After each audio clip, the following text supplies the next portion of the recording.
नमस्कार. आपण पाहताय times of Nagar. Times of नगरमध्ये आपल्या सर्वांचं पुन्हा एकदा स्वागत. आज आपण अशा व्यक्तिमत्वाशी चर्चा करणार आहोत, ज्या सक्षम महिला आहेत. ज्या ठिकाणी अत्याचार होतो, ज्या ठिकाणी महिलांवर अत्याचार होतो, ज्या ठिकाणी महिलांना अपमानास्पद वागणूक दिली जाते, त्या ठिकाणी एक डॅशिंग महिला म्हणून ज्या उभ्या असतात. कोणत्याही समाजाची महिला असो, त्या महिलेसाठी ज्या मैदानात उतरतात, अशा नसीमताई आपल्यासोबत आहेत आणि आज आपण त्या नसीमताईसोबत चर्चा करणार आहोत. नसीमताई, सर्वप्रथम आपल्या टाइम्स ऑफ नगरमध्ये हार्दिक स्वागत. धन्यवाद भैया बॉक्सर. आपण आमची बाईट घेण्यासाठी, इंटरव्ह्यू घेण्यासाठी आले, त्याबद्दल खूप खूप धन्यवाद. नसीमताई, एकंदरीत आज आपण पुन्हा मैदानामध्ये आहात. 2013 साली देखील आपण मैदानात होतात आणि आपलं नशीब एवढं चांगलं की आपण सभापती देखील झालात. कशा पद्धतीने आपण काम समाजासाठी करताय? बघा भैया बॉक्सर, मी जेव्हा अपक्ष निवडून आली, ते माझ्या कामाची पावती होती. लोकांनी माझ्यावर विश्वास ठेवला आणि त्या विश्वासाच्या अंतर्गत मला अपक्ष निवडून दिलं होतं. आपल्याला कोणत्याही पक्षाचं सहकार्य किंवा मदत नसताना देखील आपण निवडून आलात. कशा पद्धतीचं त्यावेळेचं राजकारण आपण केलं आणि कशा पद्धतीने लोकांनी तुमच्यावर विश्वास दाखवला? भैया बॉक्सर, माझं काम 2005 पासून आहे आणि मी महिलांसाठी इतके सारे योजना राबवलेले होते. मी सुशिक्षित महिला आहे, MA BPED आहे. तर माझ्या रक्तामध्ये मी माझ्या वडिलांचं कार्य पाहिलेलं आहे. त्या कार्यातून मला त्याचा अनुभव आलेला आहे आणि मला शिक्षणाची साथ भेटलेली आहे. त्या शिक्षणाची साथ भेटून मी महिलांसाठी त्यांचा शिक्षणाचा विषय असू द्या, कौटुंबिक हिंसाचाराचा विषय असू द्या, एखाद्या महिलावर अत्याचार होत असलं त्यावेळेस त्या क्षणी पोचून त्या महिलाचं निराकरण करत असते. मग एखादी विधवा बाई, तिचा नवरा अचानक कुठल्या कारण मृत्यू झाला, त्यावेळेस मी त्या महिलाचे कागदपत्र घेते आणि तिला विधवा पेन्शन चालू करते. एखादी महिला विकलांग असली, खूप सारे असे योजना असतात. लाडकी बहीण आहे, मग पोस्ट ऑफिसच्या मुलींच्या संदर्भातली योजना आहे, सुकन्या योजना आहे, मग अन्नधान्य पुरवठ्याचं आपलं अन्न योजना आहे, पूरक पोषण योजना आहे. अशा विविध जे योजना असतात महिलांच्या, त्या महिलांच्या योजनांसाठी मी शासनाची, प्रशासनाची तिथं ऑफिसमध्ये जाऊन त्या महिलांना घेऊन जाऊन त्या योजना त्यांना देत असते, लाभ देत असते मी. नसीमताई, 2013ला आपण निवडणुकीत होतात आणि आज पुन्हा 2026च्या निवडणुकीमध्ये आपण आहात. काय अनुभव येतो? लोकांकडे जाताय, लोकांशी बोलताय, काय लोकांच्या अपेक्षा आपल्याकडनं आहेत? त्या काळामध्ये मी 2013 महिला बालकल्याण सभापती होती, अपक्ष निवडून आली होती. तर मी माझ्या महिला बालकल्याण ऑफिसच्या क्षेत्रातून मी बाळासाहेब देशपांडेचं उपकेंद्र मुकुंदनगरमध्ये आणलं होतं. त्यावेळेस 2 प्रभाग होते. आमचा प्रभाग 9चा वेगळा होता.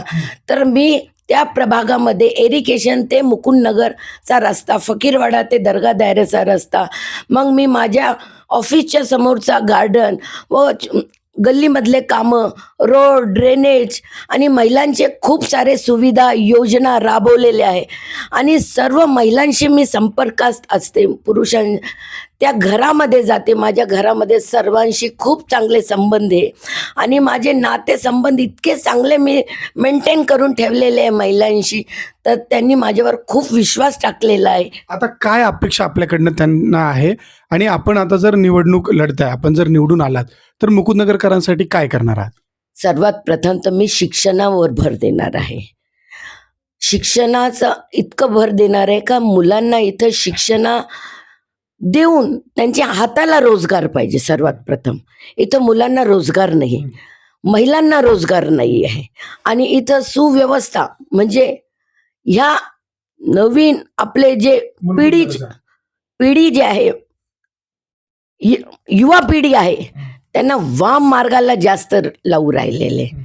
ते त्यांना त्या वाम मार्गाला न जाता त्यांना शिक्षणाचा आणि नोकरीचे संधीसाठी आम्ही जास्त काम करणार आहे.